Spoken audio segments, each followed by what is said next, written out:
তাকে মূলধারার ভারতীয় গণমাধ্যমের সঙ্গে কথা বলার সুযোগ করে দেওয়াটা দুই দেশের জন্য মোটেই সহায়ক নয়। তাই অবিলম্বে ভারতীয় গণমাধ্যমে শেখ হাসিনার কথা বলার সুযোগ বন্ধ করতে ভারতকে অনুরোধ জানিয়েছে বাংলাদেশ। গতকাল বুধবার ভারতীয় উপ হাই কমিশনার পবন ভাদেকে পররাষ্ট্র মন্ত্রণালয়ে তলব করে বাংলাদেশের পক্ষ থেকে দক্ষিণ এশিয়া অনুবিভাগের মহাপরিচালক এ বার্তা দেন। দিনের প্রথম ভাগে ভারতীয় হাই কমিশনারকে পররাষ্ট্র মন্ত্রণালয়ে তলব করা হয়।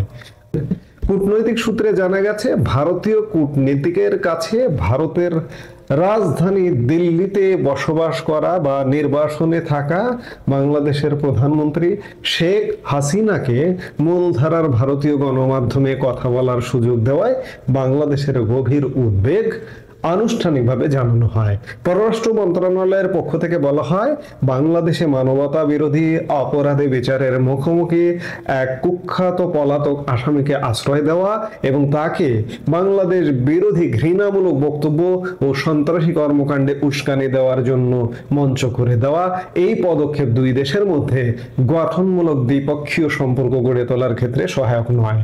ভারতীয় কূটনীতিককে বলা হয়েছে, অবিলম্বে শেখ হাসিনার গণমাধ্যমে কথা বলা বন্ধের বিষয়ে তিনি যেন নয়াদিল্লিকে বাংলাদেশের অনুরোধটি জানান।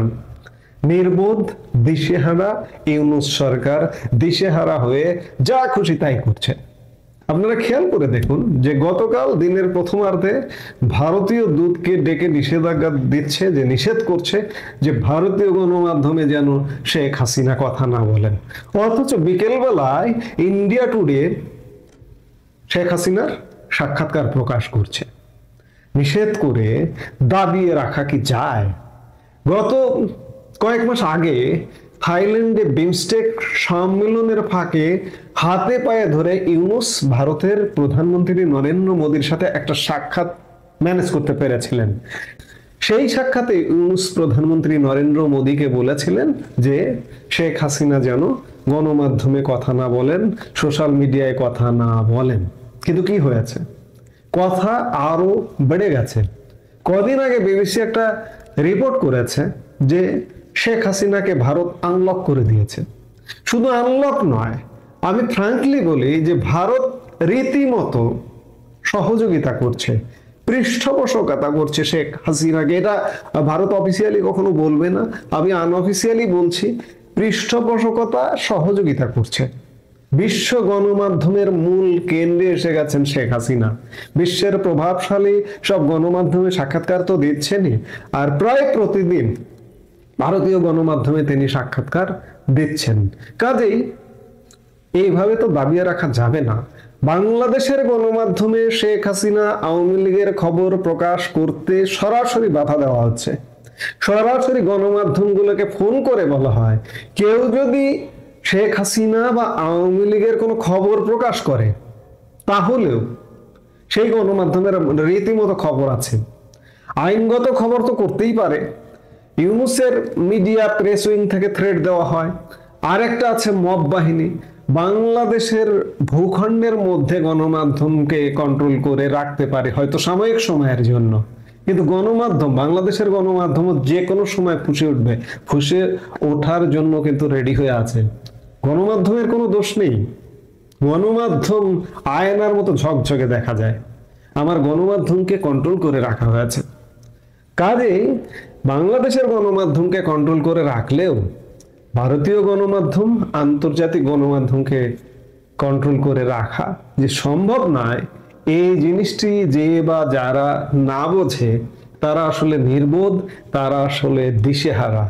ভারত দিনের পর দিন আরো বেশি সহযোগিতা করবে আওয়ামী লীগকে, শেখ হাসিনাকে।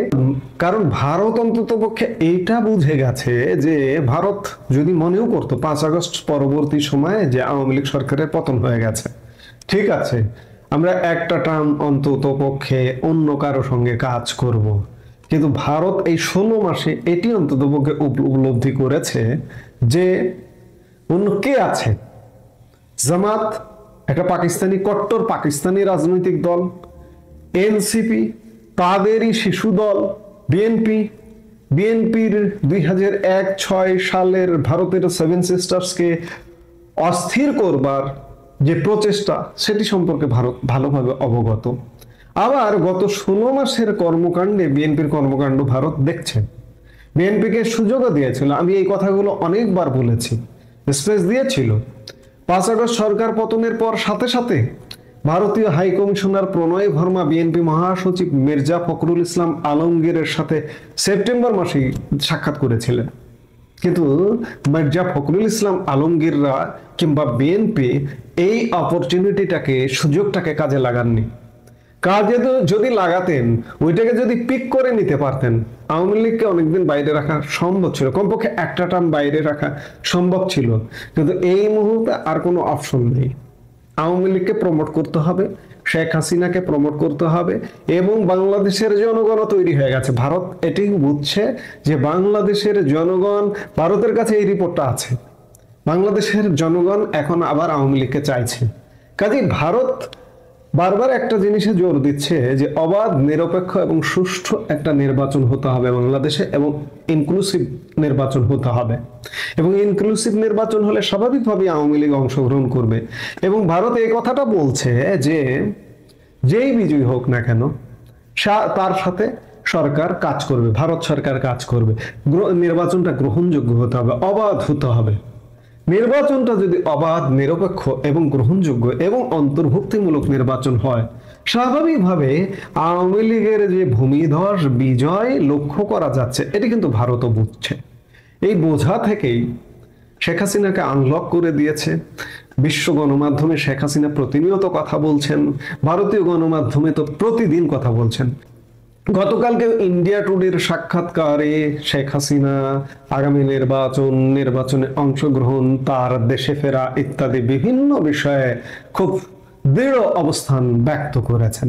কাজেই দিশেহারা ইউনূস যতই ভারতকে নিষেধ করুন যে শেখ হাসিনাকে আপনি অফ করুন কিংবা শেখ হাসিনাকে আমাদের হাতে তুলে দিন, কাজ হবে না, কোনো কিছুতেই কাজ হবে না। কারণ আপনি যে কাজ করছেন সেটি একটি অবৈধ কাজ।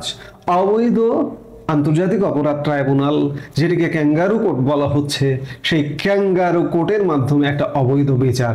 আজকে আমরা যে দিন কথা বলছি, 13 নভেম্বর রাজধানী ঢাকায় লকডাউন চলছে এবং আইসিটির শেখ হাসিনার বিরুদ্ধে রায়ের দিন ধার্যের একটা দিন ছিল আজকে।